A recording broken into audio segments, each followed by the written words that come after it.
पुण्यात्माओं, ये नाम भी इन पुराणों का लेते थे, विष्णु पुराण, शिव पुराण और दुर्गा देवी पुराण, ब्रह्म पुराण, ब्रह्मा पुराण। तो हम ये सोचा करते जब ये सदग्रंथों में से ही बता रहे हैं तो सारी सच्ची होंगी, पर इनकी थी सारी झूठी।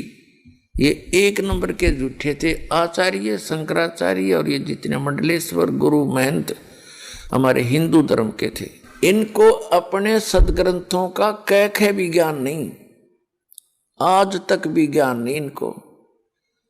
तो पुण्यात्माओं, मेर क्रिया आपके ऊपर भगवान ने आपको शिक्षित कर दिया,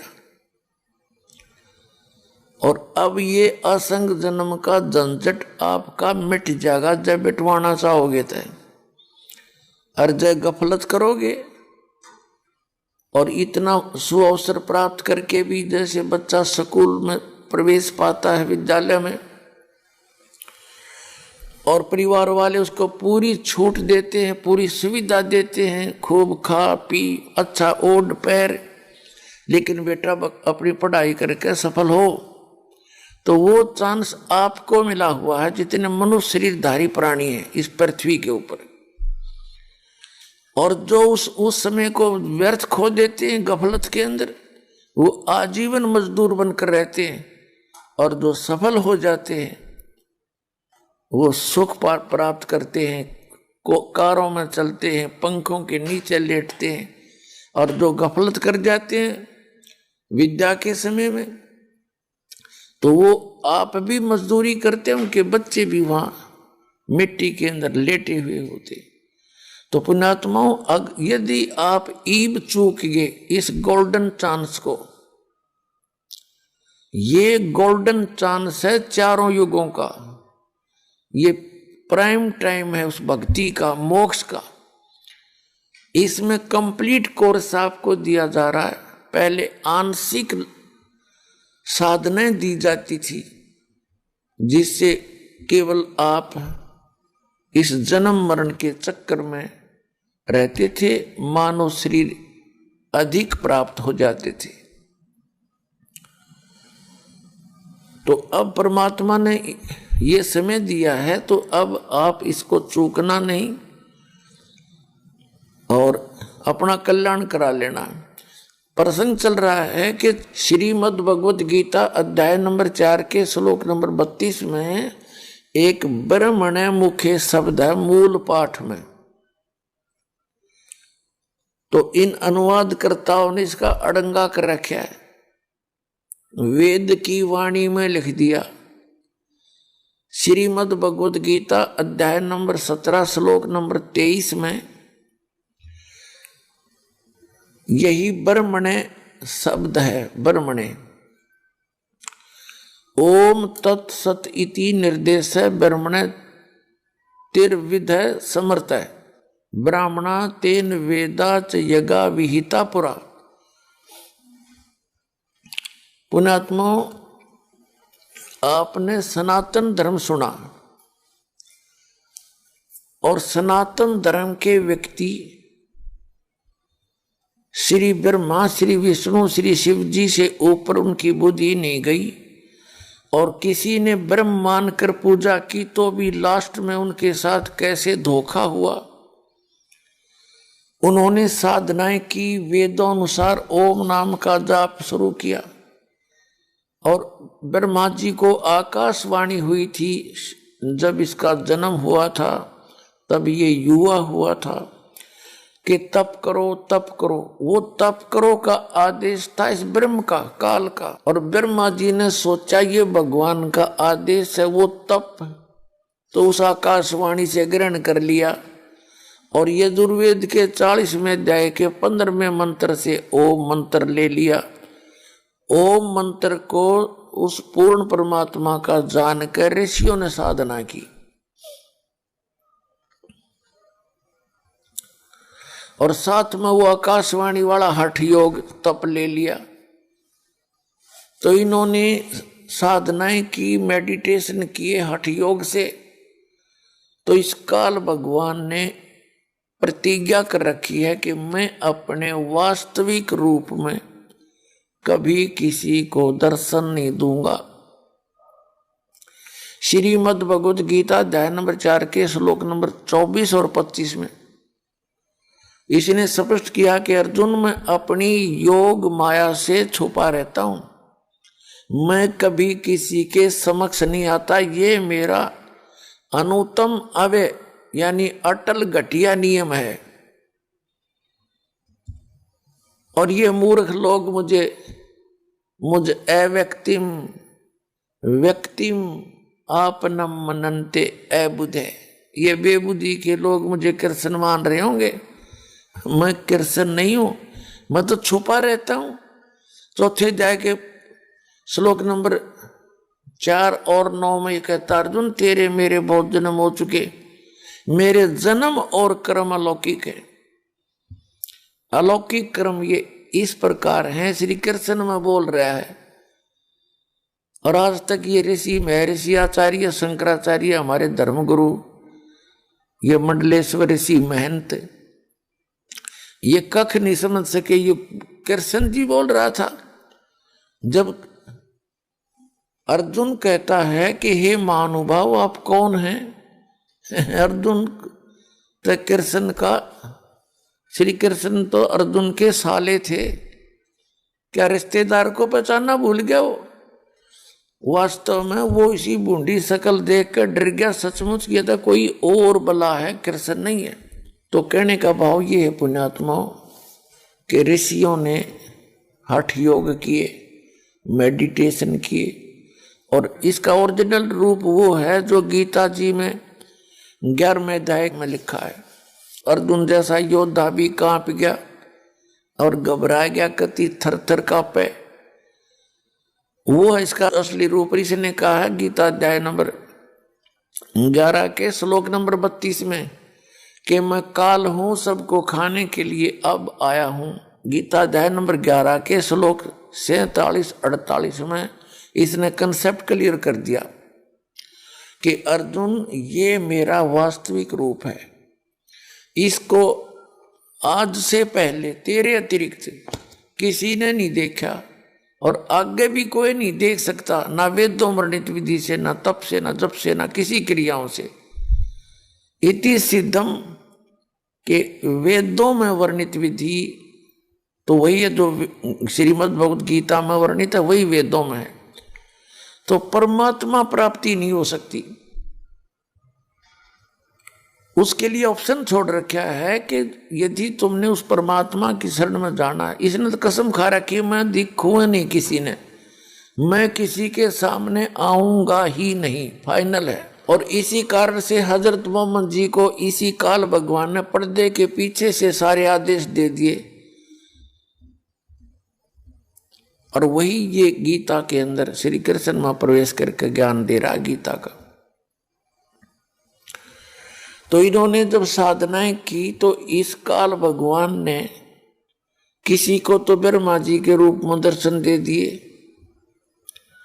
तो उस ऋषि ने ये सोच लिया कि ये ब्रह्मा जी जो हैं ये कंप्लीट गॉड हैं, ये छुपा रहे अपने आप को। हर ब्रह्मा जी को पता भी नहीं वो कौन आया था। ऐसे किसी को विष्णु जी के रूप में दर्शन दे दिए समाधि में, किसी को शंकर भगवान के रूप में दर्शन दे दिए समाधि में, किसी को दुर्गा के रूप में। जिस ऋषि ने समाधि दशा में विष्णु जी के रूप में दर्शन किए उसने इस सतोगुण विष्णु को कंप्लीट गॉड बता दिया, डंडोरा पीट दिया, अपनी गवाही दे दी। किसी ने ब्रह्मा जी के रूप में दर्शन हुए तो उसने ब्रह्मा जी को कंप्लीट गॉड बता दिया। जिसको शंकर जी के रूप में काल ने दर्शन दिए तो उन्होंने श्री शंकर भगवान को कंप्लीट गॉड बता दिया, अजन्मा अविनाशी सर्वशक्तिमान। और जिसको देवी के रूप में दर्शन दे गया उसने देवी की महिमा गानी शुरू करती। तो ये भूल भुलैया न्यों पड़ रही थी। कबीर साहब कहते हैं 9 मन सूत उलझिया ऋषि रहे जखमार, और सतगुरु ऐसा सुलझा दे उलझे ना दूजी बार। अब ऐसा सुलझा देगा ये दास, इस कलयुग में नहीं उड़ जाएगा युद्धात्म ज्ञान। भक्ति को करियो चाहे ना करियो।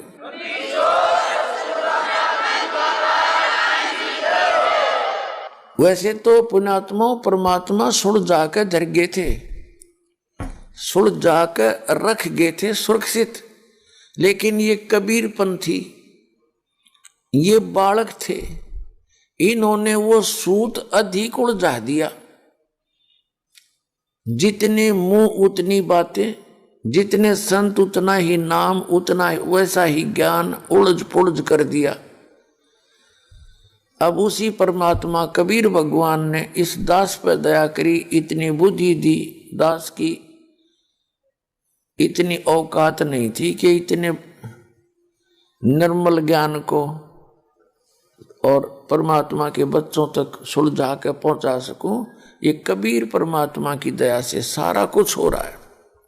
तो पुण्यात्मा जो प्रसंग चल रहा था कि इन ऋषियों के समझ में नहीं आया कुछ भी। जैसे दास बता रहा था कि ये सनातन धर्म है जो ऐसे श्री ब्रह्मा जी, श्री विष्णु जी, श्री शिव जी के ऊपर पूर्ण रूप से आसक्त हो गया, इनको सुप्रीम पावर मान गए।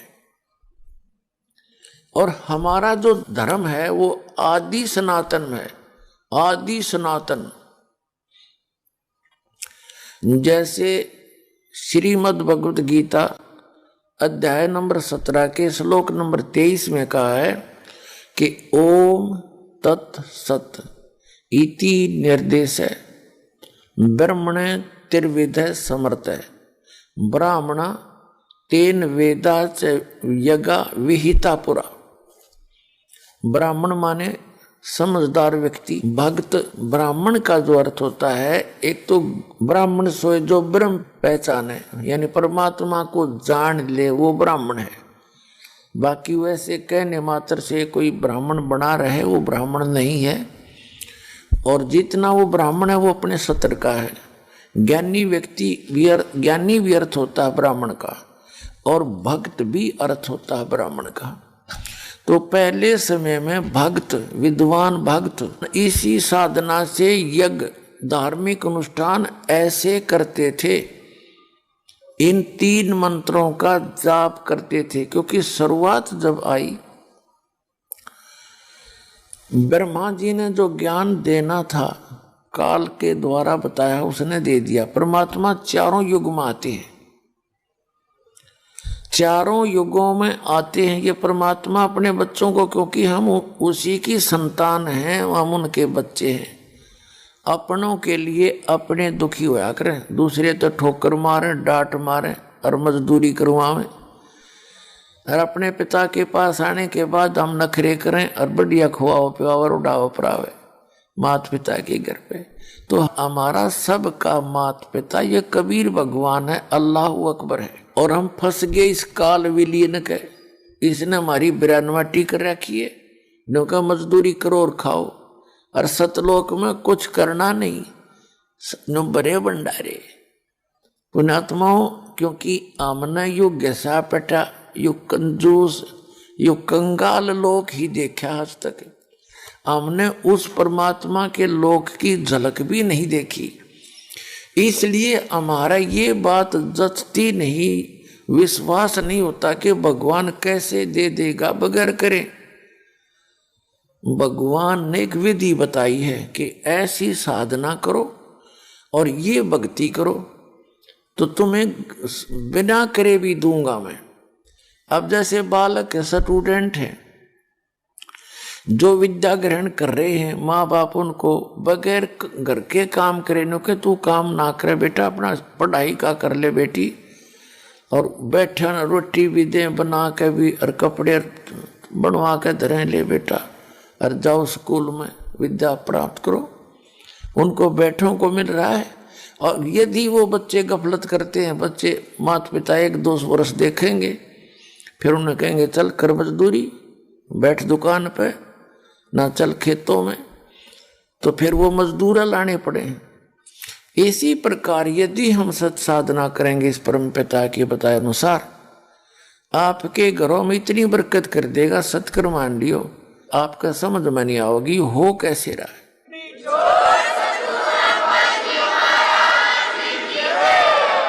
ऐसे तो बहुत उदाहरण है। दास के साथ तो पल पल में घटना घटी थी, तभी दास ने इसके डंडोरा पिटा, गवाही दी, कबीर इज गॉड। ना कबीर साहब को भगवान कहना, अपने मजाक करवाना, और सुना नहीं कोई सपने में भी है कबीर साहब ने भगवान, बताओ सुन लो बात इसकी।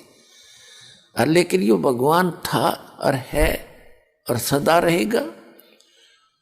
तो दास के साथ बीती ऐसी ऐसी घटनाएं। अब आम आदमी ने बताओ तो नो कह मूर्ख है ये, इनका दिमाग चल गया, हमने तो न्यू क्या करेंगे, कहने दे। तो कहते हैं भक्ता ने तो समाज बावड़ा दिखा करे, हर समाज ने भगत बावड़े दिखा करे। तो उसके लिए बता, अकल अलोने दीखते ये सर्व अकल के मूल, और सदा रटे हरि नाम को ये झूल अनंत झूल। जनता ने तो अकल अलोने दिखे कि मूर्ख आदमी तीसरे दिन सत्संग में जा है, जब देखो माला ले बैठे पावे हैं, या कि मैं आरती सी करे, पता नहीं क्या फंड करे। तो उन तो हम पागल दिखे, काम कर करा नहीं जाता, धंधा करते को नहीं, तीसरे दिन सत्संग में बैठे रहे। तो समाज के लिए तो हम अकल अलूने हैं। अकल अलूने माने मूर्ख। तो कबीर साहब कहते हैं अकल अलूने दिखते ये सर्व अकल के मूल। इन तो सब ज्ञानों का ज्ञान हो गया कि मोक्ष भगवान से होगा, इस साधना से होगा, मनुष्य जीवन बार बार मिले नहीं।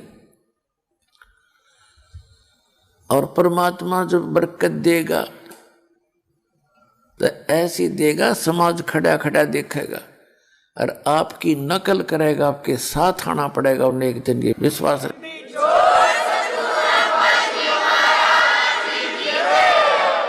अब जैसे परमात्मा एक झोपड़ी में बैठे रहा करते और वहां बैठ के कपड़ा बुना करते, लीला करते थे, और उस कपड़े की बनी हुई की जो मेहनताना आ जाता था उससे अपना गुजारा चलाते थे। एक बार किसी ने झूठी चिट्ठी डाल दी, क्योंकि कबीर साहब ने सबके ज्ञान में छक्के छुड़ा दिए थे, फिर उन्हें मारने की चेष्टा की भगवान को। राजाओं के पास जाके शिकायत करके देख ली, कुछ नहीं बिगाड़ पाए।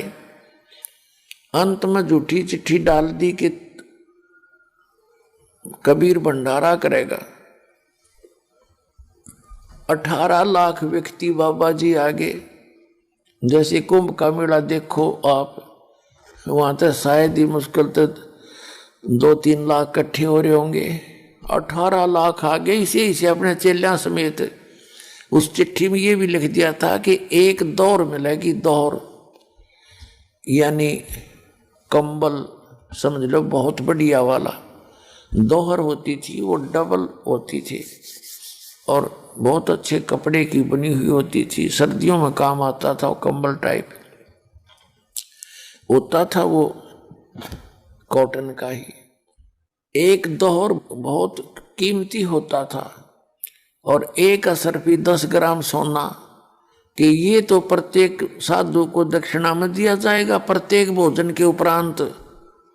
सुबह भी, दोपहर ने भी, शाम ने, चाहे कितनी बार खाइयो, कोई काउंटिंग नहीं। और 3 दिन भंडारा, लाडू जलेबी का सब आहार मिलेगा। तो सभी मंडलेश्वर जितने भी थे पेट भर अपने चेला ने भी ले आए। अब सारे चेले रोटी खाएंगे, सब ने दौड़ मिलेगी, असरफी मिलेंगी हैं, और मैं अपना स्टॉक करूँगा। उनका गुरुजी ऐड। तो सब ना खिला, काने को डुल्ले लंगड़े सारे लागे। 18 लाख इकट्ठे हो गए और घर में रोटी नहीं, सुबह का आटा नहीं। लोग लीला देख उस परम पिता की, हमें विश्वास दिलाना चाहते हैं। कहे कबीर सुनो भी साधो, मैं तो हूँ विश्वास में। यदि मेरे पर विश्वास करोगे कि कबीर इज गॉड और मेरी मर्यादा में रहना, देखना तुम्हारे ऐसे ठाठ कर दूंगा। 18 लाख व्यक्ति आकर बैठ गए। कभी परमात्मा बैठे झोंपड़ी में। उधर से जब पता चला रविदास जी के माध्यम से, पता तो उनको था ही, उसी समय सतलोक गए बंदी छोड़, दूसरा रूप बना के एक रूप में बैठे झोंपड़ी में। और वहाँ टेलीफोन कर दिया था यहीं से कि 9 लाख बैल तैयार करो, वो भगत ही बैल बनाए मालिक ने, उनके ऊपर सारा डाल करके बना बनाया पका पकाया। वहां तो आल सदा भरे रहते हैं भंडारे। वो ऐसा स्थान है, वो ऐसा आहार है, वहां का मटेरियल कभी खराब नहीं होता। और जाते ही लाए भर के 2 सेकंड में पृथ्वी लोक पे हमें जय जयकार होती हुई अल्लाह दिए भंडारे। 3 दिन कंटिन्यूस, 3 दिन। और दिन में पता नहीं वो बेईमान से अच्छे खाते हो असरपिया के मारे, वह न्यारी कसर थी। तो बैठा न दे दिया 3 दिन, वो पूरे विश्व को दे सकता है, पूरे विश्व को। ये तो इतना समर्थ समझो उस परमात्मा ने। ये 21 ब्रह्मांड इस काल के और 7 संग ब्रह्मांड इस अक्षर पुरुष के।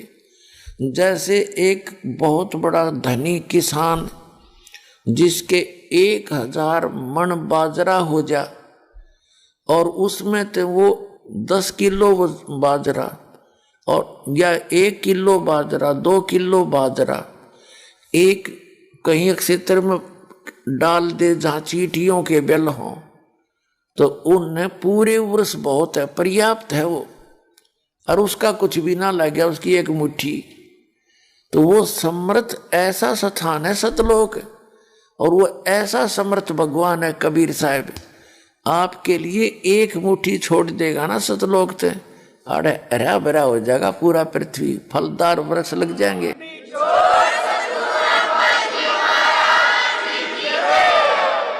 सदा बाहर कर देगा इस पृथ्वी को, ये सत्कर मान लेना, एक विश्वास करके देखो। और जो क्रिया दास बताता भगवान की बताई हुई इसको करके देखो पूरा विश्व। जब पुनः सतयुग जैसा माहौल नहीं आ जाता, आवत गाय, क्योंकि सबने मानना पड़ेगा ये आदेश है भगवान का। फिर देखना कैसे समय पर वर्षा होया करेगी, कोई अकाल नहीं गिरेगा, पिता से पहले पुत्र की मृत्यु नहीं होगी और कोई बहन विधवा नहीं होगी, क्योंकि भगवान ये समर्थ है, ये एक्सटेंड कर सकता है, हर एक की आयु को एक्सटेंड कर सकता है।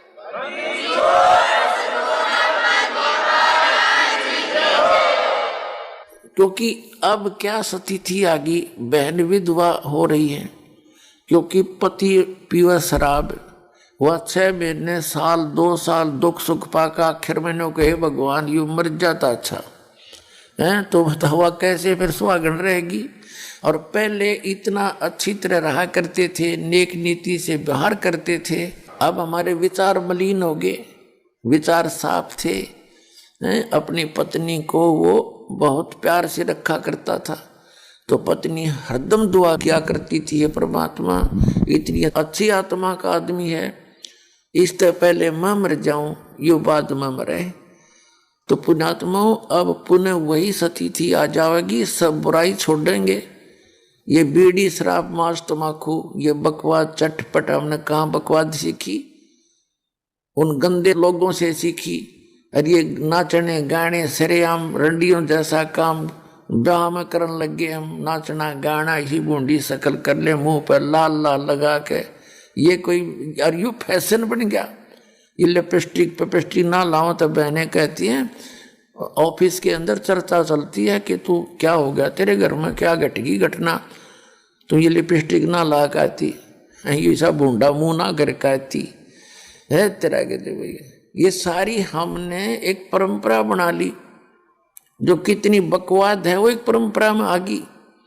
इसको खत्म करेंगे, बिल्कुल जड़ से मिटाएंगे, सीधे स्वभाव से रहेंगे।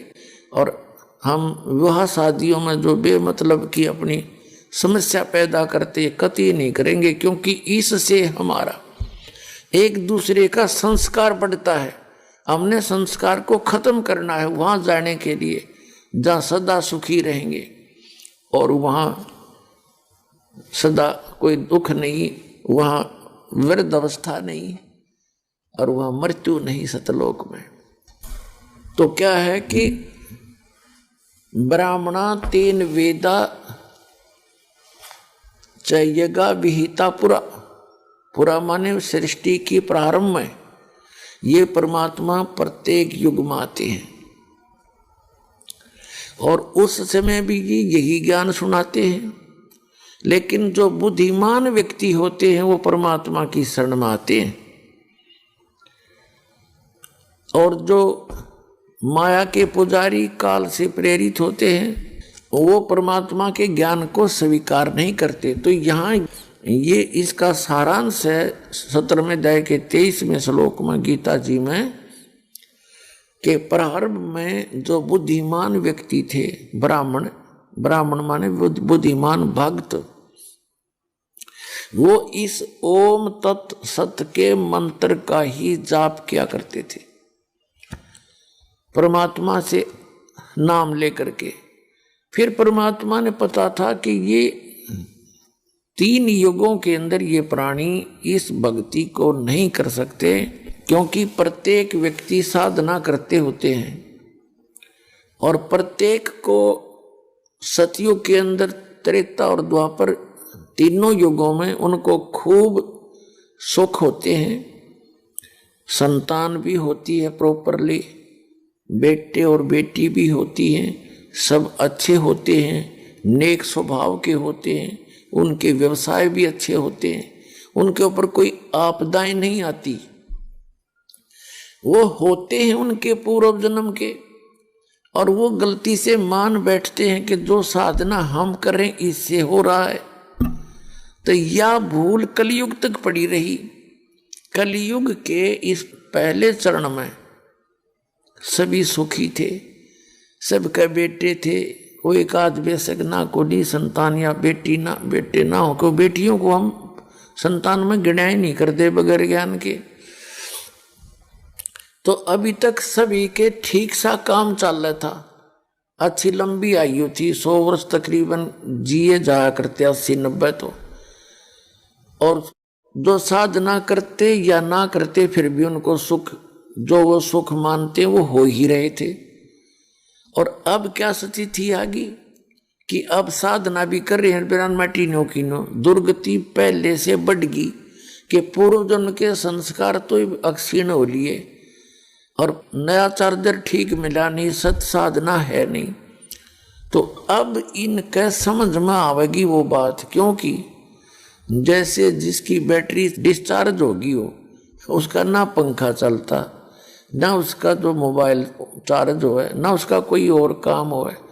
और जब उसको कनेक्शन मिलेगा, बिजली का कनेक्शन लगा दिया जा तुरंत, तो 10-1 मिनट के बाद वो थोड़ा बहुत उजाला सा करने लग जाएगी, और 1 घंटे के बाद तो फिर बल्ब चलने लग जाएंगे।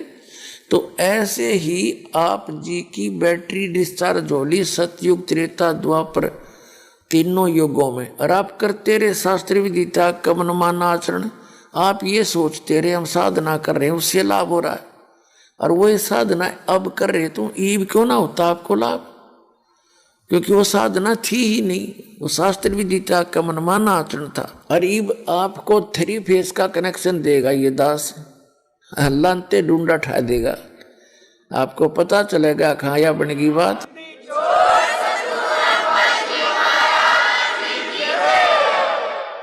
तो प्रसंग चल रहा था 4थे अध्याय के 32वें श्लोक में,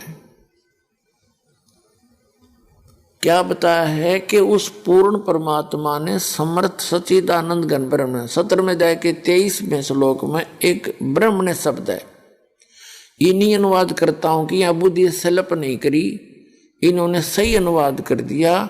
ब्रह्म ने माने सच्चिदानंद घन ब्रह्म, यानी गीता ज्ञान दाता से कोई और है समर्थ शक्ति, जिसके विषय में 4थे अध्याय के 34वें श्लोक में, और जिसके विषय में 7वें अध्याय के 29वें श्लोक में कहा कि उस तत्ब्रह्म को जो जान लेता है, सारे आत्म ज्ञान से परिचित है और सभी कर्मों से परिचित है, वो व्यक्ति केवल जरा और मरण से मोक्ष पाने के लिए ही प्रयत्न साधना करता है, इस संसार की किसी वस्तु की डिमांड नहीं करता।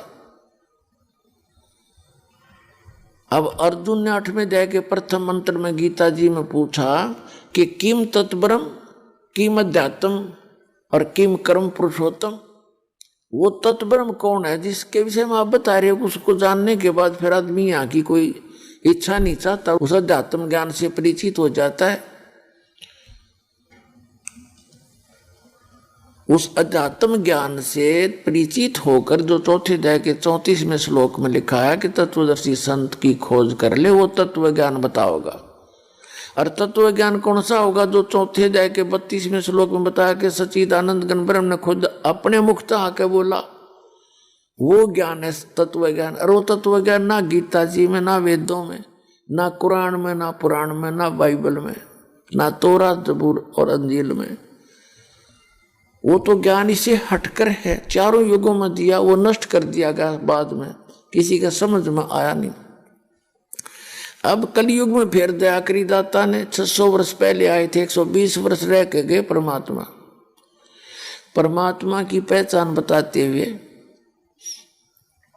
कुरान शरीफ का एक वक्ता मुसलमान भाई बार बार कहता है कि परमात्मा की पहचान यदि करनी है तो सूरत इखलास 112 की आयत 1 से 4, उसमें 4 आयत हैं, उसमें ये प्रमाण है कि वो ना तो जन्म लेता है, वो जन्म नहीं लेता, वो इमोर्टल है, अविनाशी है।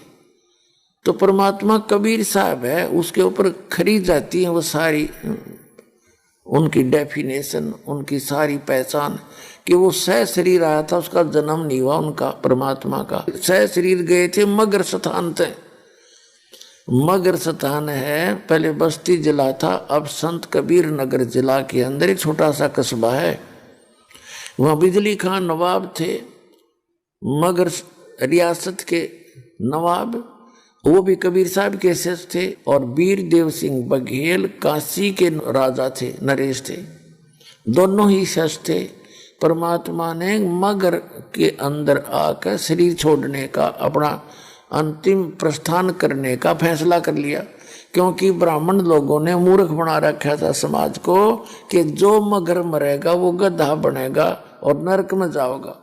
परमात्मा ये कहा करते कि ये झूठ बोल रहे हैं, ये आचार्य शंकराचार्य थारे मंडलेश्वर ब्रह्म, ये संत महंत, ये ब्राह्मण, क्योंकि सत भक्ति करने वाला व्यक्ति कहीं मरियो, वो अपनी जैसी भक्ति कर रहा है उसके आधार से वहां जाएगा, और खोटे कर्म करनिया से काशी में मर जाइयो, गधा बनेगा। इसको प्रमाणित करने के लिए परमात्मा ने कहा था मैं मगर में शरीर छोड़ूंगा, और आ जाइयो पंडितो, अपना ले का पोथी पत्रा और हिसाब लगा लियो कहाँ गया हूं मैं। तो सह शरीर गए थे परमात्मा, लाखों लोग देख रहे थे, दो राजा खड़े थे, सेना खड़ी थी, जनता खड़ी थी वहां पर, और परमात्मा का शरीर नहीं मिला था। ऊपर जाकर आवाज करी थी कि देखो मैं कहाँ जा रहा हूं। जब देखा तो आकाश में परमात्मा जा रहे हैं सह शरीर। तो जो प्रसंग चल रहा है, सच्चिदानंद घन ब्रह्म ने जो अपने मुख कमल से बोला वो ज्ञान, वो तत्व ज्ञान है। चौथे अध्याय के 34वें श्लोक में कहा कि उस तत्व ज्ञान को तो तत्वदर्शी संतों से पूछ। तो वो ज्ञान ना वेदों में, ना पुराण में, ना कुरान में, ना बाइबल में, वो इस दास के पास है, वो गॉड गिवन है, इस दास के पास है।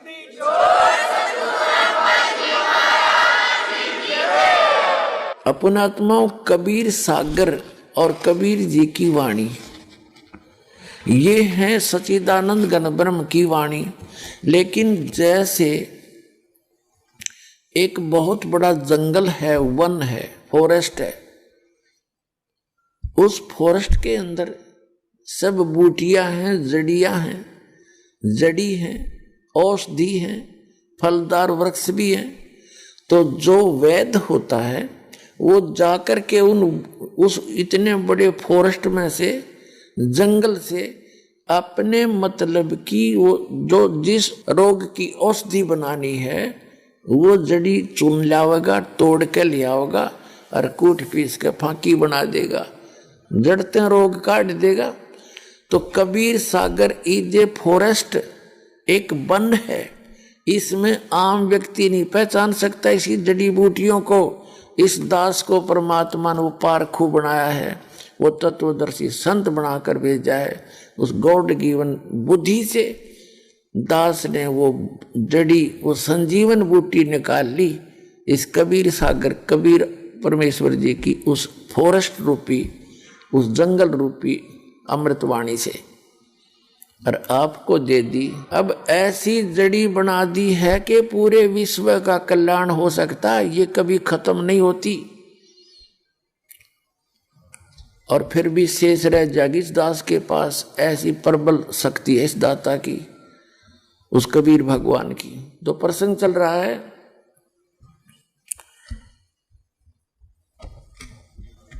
कि परमात्मा ही आकर के अपने यथार्थ ज्ञान को, अपने द्वारा रची हुई सृष्टि को वही ठीक ठीक बताता है।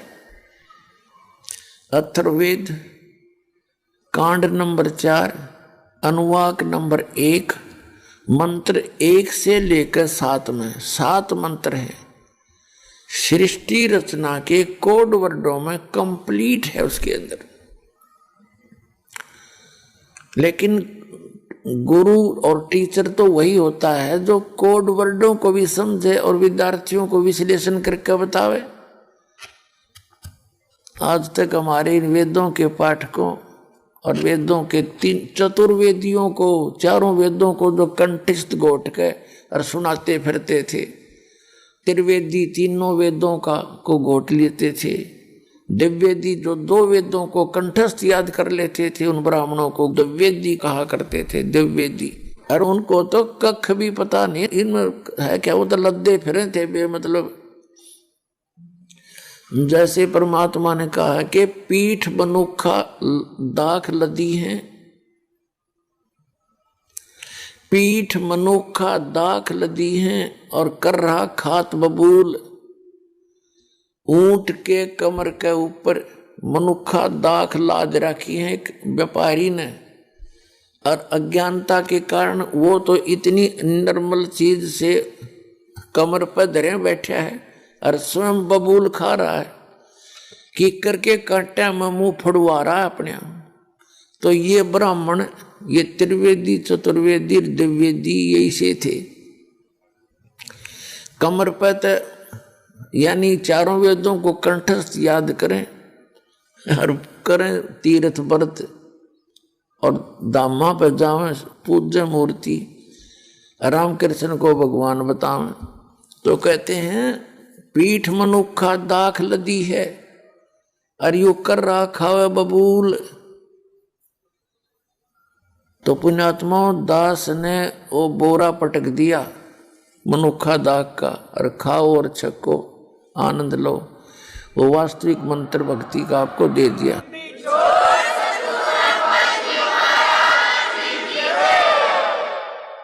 हमारा आदि सनातन धर्म है और इस आदि सनातन धर्म के अंदर सभी धर्मों का समावेश है। आदि सनातन पंथ हमारा और जानत ना ही ये संसारा, बेखों बीच पड़ा है बैदा और सट दर्शन सब खटपट होई, हमरा पंथ ना पावे कोई। तो अपने पंथ को, अपने मार्ग को, अपने वे ऑफ वर्शिप को, अपने द्वारा रची हुई सृष्टि को वो पूर्ण परमात्मा अल्लाहु अकबर कंप्लीट गॉड, पूर्ण परमात्मा स्वयं ही आकर के बताते हैं।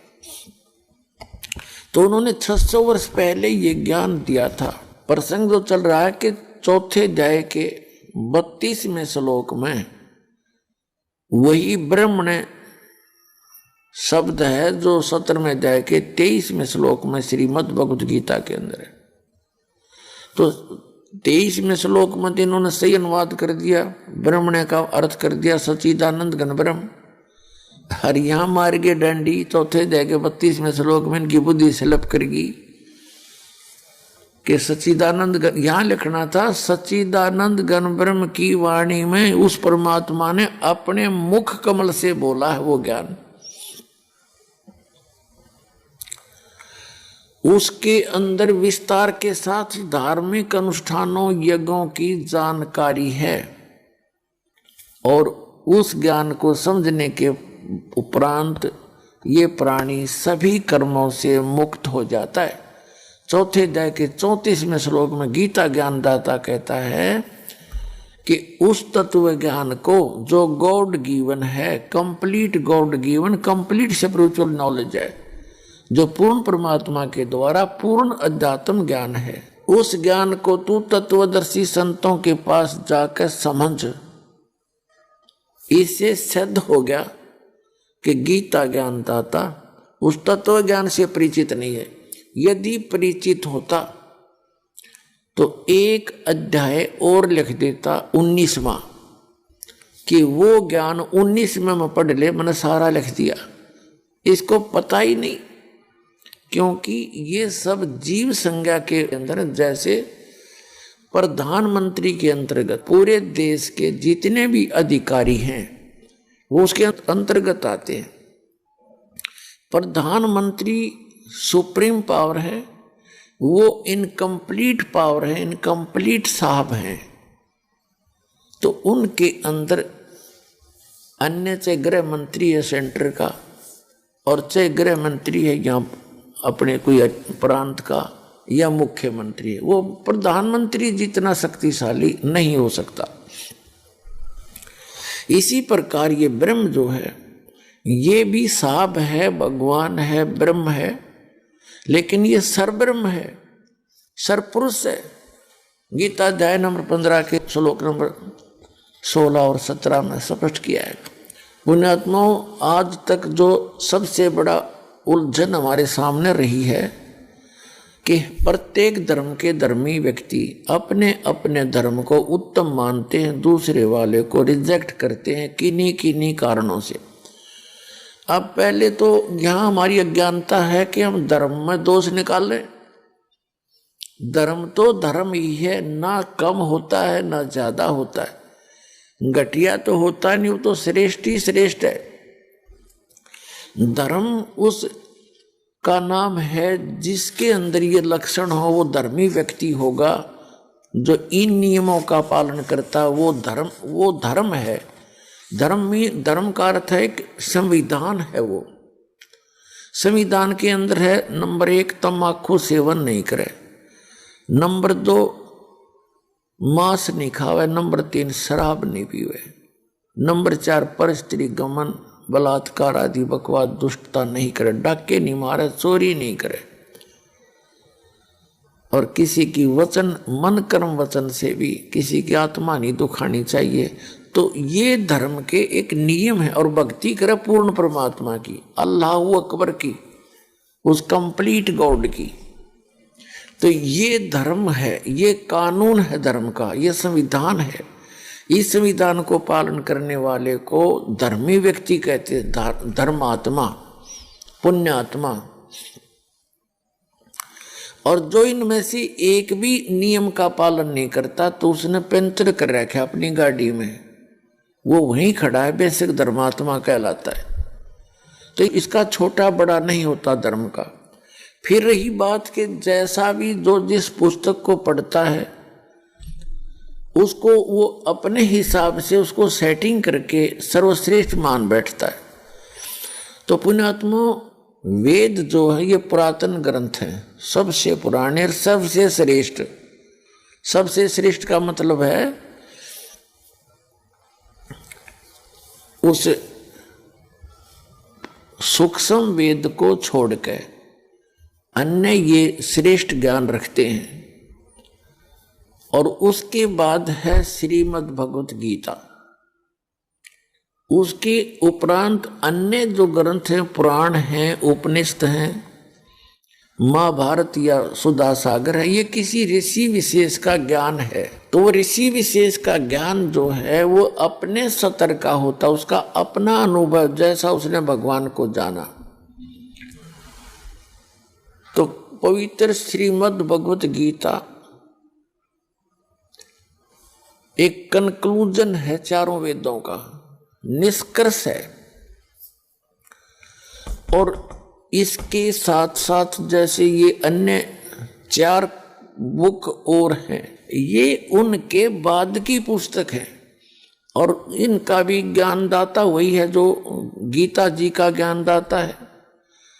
अब गीता पुरातन बुक है और इन 4 बुकों से पहले की है कौन सी? तौरात, जबूर, इंजिल और कुरान से पहले की है। अब जो वेदों में ज्ञान दिया वो सर्व मानव के लिए है। और जो श्रीमद् भगवत गीता में ज्ञान दिया वो भी पूरे मानव मात्र के लिए ही है। ये पुराना ज्ञान है। उसके बाद जो ये अन्य पुस्तक जैसे पुराण हैं, ये ऋषियों के अपने अनुभव हैं। ये यदि वेदों गीता से मेल नहीं खाते तो वो ज्ञान उनके अपने घर का है, गॉड गिवन नहीं है। और जैसे कुरान है, कुरान के अंदर कोई मंत्र जाप करने का नहीं है। और कुरान शरीफ के अंदर मांस खाने का यदि आदेश है तो कंप्लीट गॉड का नहीं है, क्योंकि उसी ज्ञानदाता ने, जो कुरान शरीफ का ज्ञानदाता है, उसने सबसे पहले तौरात पुस्तक दी। और तौरात के अंदर उसने लिख दिया कि सृष्टि रची उस अल्लाहू अकबर ने, उस समर्थ परमात्मा ने। वो क्रिएटर है जिसने 6 दिन में सृष्टि रची, 7वें दिन तख्त पर जा बैठे। वो इस वर्ल्ड का क्रिएटर है और उसने मांस खाने का आदेश नहीं दे रखा किसी को भी, पशु पक्षी, इवन लायन और किसी प्रकार के भी जो टाइगर हैं, इन किसी को भी मांस खाने का आदेश नहीं है। और कोई मांस खाते भी नहीं थे। फिर इसने आगे चल के जो जबूर दी पुस्तक, उसी ने उतारी दाऊद जी के ऊपर, और ईसा जी को इंजिल बुक दी।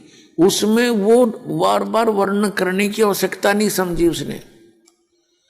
और उसने उस क्षेत्र में जहां ये लोग बसे हुए थे, क्योंकि ये काल है, इसने तो आपको यहाँ चाहे आप किसी तरह जीवित रखो, इसने खाने के लिए आपको पालना है। तो इसने आदेश दे दिया उसमें कि मांस खाओ, ऐसे पशुओं का खाओ, ऐसे का ना खाओ, सूअर मत खाओ, गाय खाओ, बकरे खाओ, फलाना खाओ। तो ये इस इनकम्प्लीट गॉड यानी इस डम्मी गॉड का आदेश है, जो कुरान शरीफ का ज्ञानदाता है। यही पवित्र कुरान शरीफ का ज्ञानदाता है, यही पवित्र इस श्रीमद् भगवत गीता का ज्ञानदाता है। अब उसने वहाँ उस समय प्रफुल्लित था भारत पूरा रूप से, पृथ्वी पर कोई ऐसी दिक्कत नहीं थी जिस क्षेत्र में गीता ज्ञान दिया गया। तो इसमें मांस खाने का बिल्कुल प्रावधान नहीं, और वहाँ इसने मांस खाने का प्रावधान कर दिया। और अन्य जो पुराण में मांस खाने का प्रावधान है तो किसी ऋषि का है, वो कंप्लीट गॉड का नहीं है। तो कंप्लीट गॉड ने जो ज्ञान दिया वो स्वयं आकर ही दिया। फिर जब देखा कि ने सबल जेड़े कर दिए, तो वो परमात्मा कबीर है, अल्लाहू अकबर है, अल्लाह कबीर है, बड़ा भगवान कह लो, ये मुसलमान भाई उसको बड़ा भगवान कहते हैं। उसने भी वही ज्ञान दिया है जो वेदों और गीता में ज्ञान है। वेदों और गीता के ज्ञान से आगे परमात्मा का और अन्य भिन्न ज्ञान है जो वेदों और गीता में नहीं है। जैसे यजुर्वेद अध्याय नंबर 40 के मंत्र नंबर 15 में ओम नाम है। ओम कर्तु समर किलबे समर कर्तुम समर वायु अनिलम अथिदम भस्मांतम शरीरम। जब आपका शरीर शांत होएगा, भस्म होगा, समाप्त होगा, खत्म होगा, तब तक इस ओम नाम का जाप करते रहो। इससे जो मिलने वाला अमृतव है, परम गति है, आपकी हो जाएगी। अब फिर यजुर्वेद अध्याय नंबर 40 के मंत्र नंबर 17 में स्पष्ट किया है, वेद ज्ञानदाता कहता है वो परमात्मा तो प्रोक्ष है, वो पूर्ण परमात्मा तो, और मैं ब्रह्म हूं, अहम खम ब्रह्म, मैं उस दिव्य आकाश रूपी ब्रह्म लोक में रहता हूं, मैं ब्रह्म हूं, मेरा ओम नाम है। और उस सच्चिदानंद घन ब्रह्म अर्थात पूर्ण परमात्मा के लिए यजुर्वेद अध्याय नंबर 40 के मंत्र नंबर 10 में इसने ऑप्शन छोड़ दिया है। जैसे गीता अध्याय नंबर 4 के श्लोक नंबर 34 में कहा है कि उस परमात्मा के विषय में कोई संभवात यानी जन्म लेकर अवतार धारण करने वाला श्री राम और कृष्ण के रूप में मानता है, कोई असंभवात उसको अजन्मा कहता है। इसकी यथार्थ जानकारी तत्वदर्शी धीरा नाम बताएंगे, तत्वदर्शी संत बताएंगे, उनसे पूछो। इनकी बुद्धि ने काम नहीं करा ऋषियों की ने कि तुम जहां डले ढो रहे हो उसमें ये भी तो लिखा, कोई तत्वदर्शी संत से पूछो। तो वो ज्ञान इन वेदों में है ही नहीं। और परमात्मा ने बताना चाहा, मनु जी से मिले, मनु जी ने उनका वामदेव नाम रख लिया। वामदेव माने उल्टा ज्ञान प्रसार करने वाला। बता के कर ले इस काल के एजेंटों का। ये ईब दया हुई परमात्मा की बच्चों आपके ऊपर, सत्कर मान लियो। आपको स्वयं शिक्षित करना पड़ा। अगर आप पहले शिक्षित हो जाते तो पहले बेईमान हो जाते। शिक्षा हमें बेईमान बनाती है, घना चतुर बनाती है।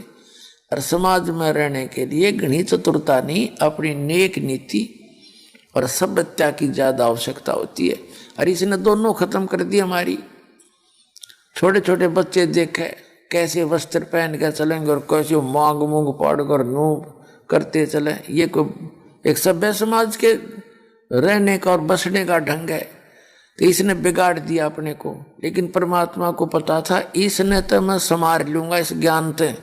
जो थोड़े बहुत ये बिगड़ेंगे तो इस ज्ञान से अपने आप सीधे हो जाएंगे। गलत ज्ञान से बच्चा बिगड़ जाता है, सही ज्ञान से सुधर जाता है। कब सपने में भी नहीं याद आऊंगी बकवाद इसके, कभी जब ये ज्ञान से रंगा जाएगा। तो इसलिए परमात्मा ने यह शिक्षा आपको देनी पड़ी। इसने बहुत गणा बखेड़ा तक कर दिया हमारे जी ने। कितना समाज बिगड़ दिया, कितना देख लो, लाज शर्म रही नहीं, छोटे बड़े की रही नहीं, बकवास चलती है। ये मोबाइल परमात्मा ने बनवाया आपके लिए, इंडिया टीवी आपके लिए बनवाए ताकि आप भक्ति करा करोगे। अब तो बकवाद कर रहे हो, फिर इनके अंदर केवल परमात्मा की चर्चा चला करेगी, नहीं तो ये टीवी फूट जाएंगे अपने आप ही, इनमें आग लगनी शुरू हो जाएगी।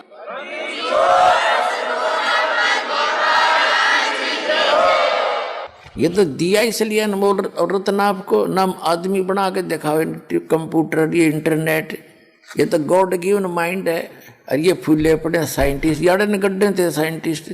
4 युग हो गए एक रेड में, एक रेड ढंका नहीं बना सके। 4-4 6-6 खच्चर जोड़ कर एक रत्न के सीटे अंडा करते थे।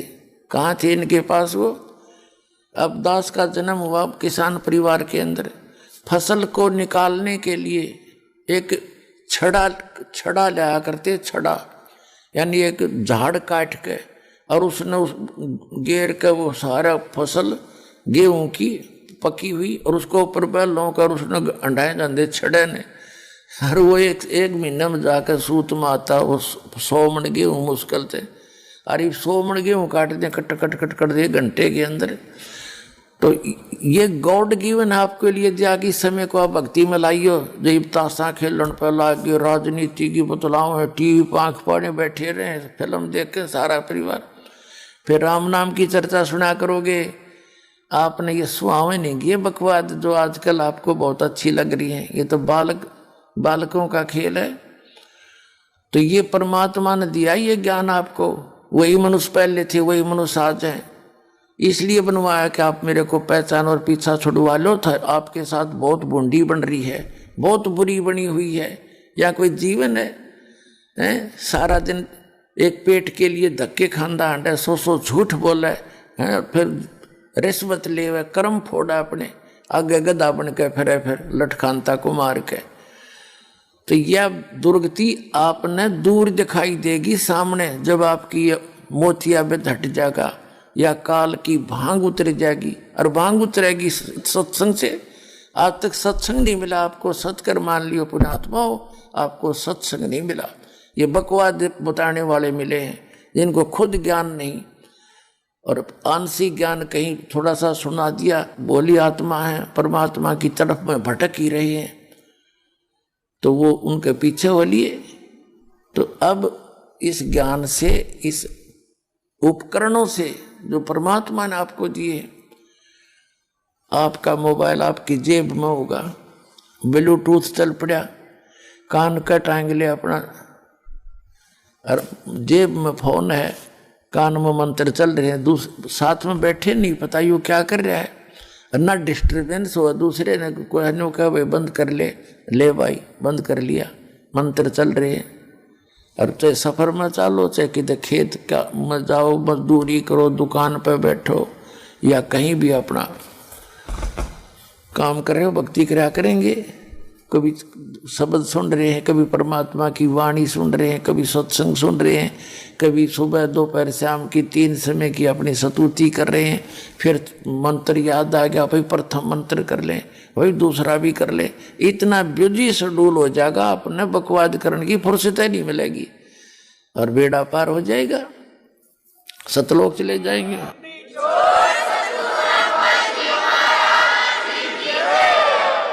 तो जो प्रसंग चल रहा था पुण्यात्माओं,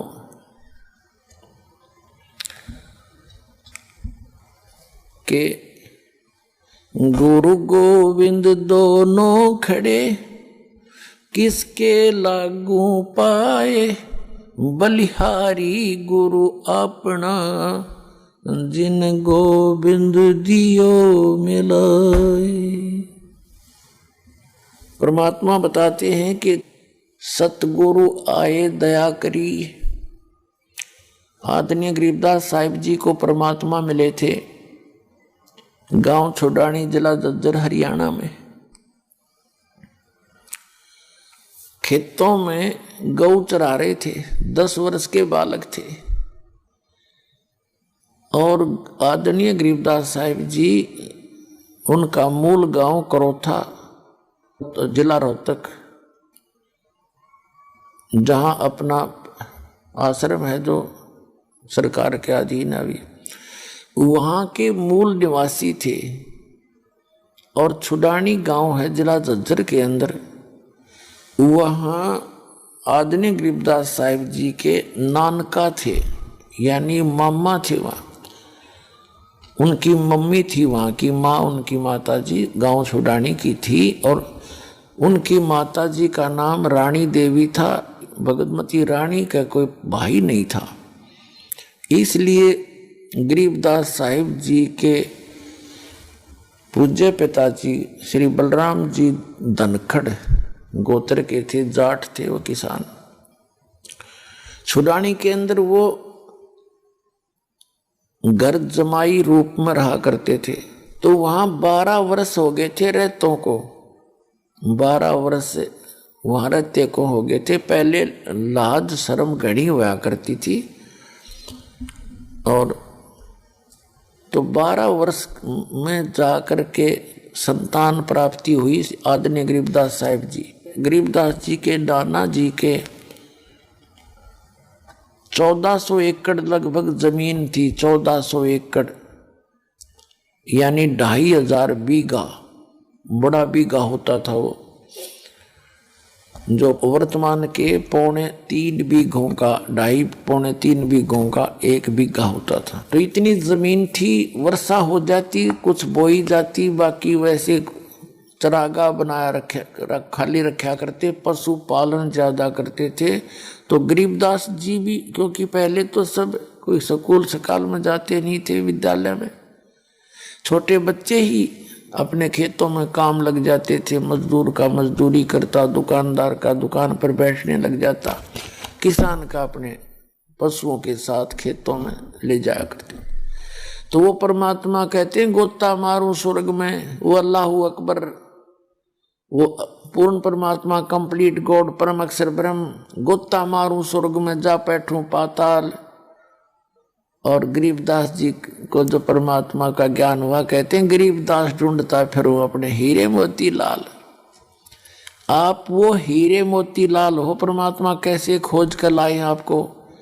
किसी के पास अपने दूसरे बच्चों के द्वारा पुस्तक बंटवाई है, कहीं पर CD भिजवाई है, कहीं पर वैसे कोई टीवी के माध्यम से ज्ञान भिजवाया है। तो आप उसके लाल हो। ये गोते मर मर के आपको निकाल कर ला रहा है संसार रूपी इस सागर से।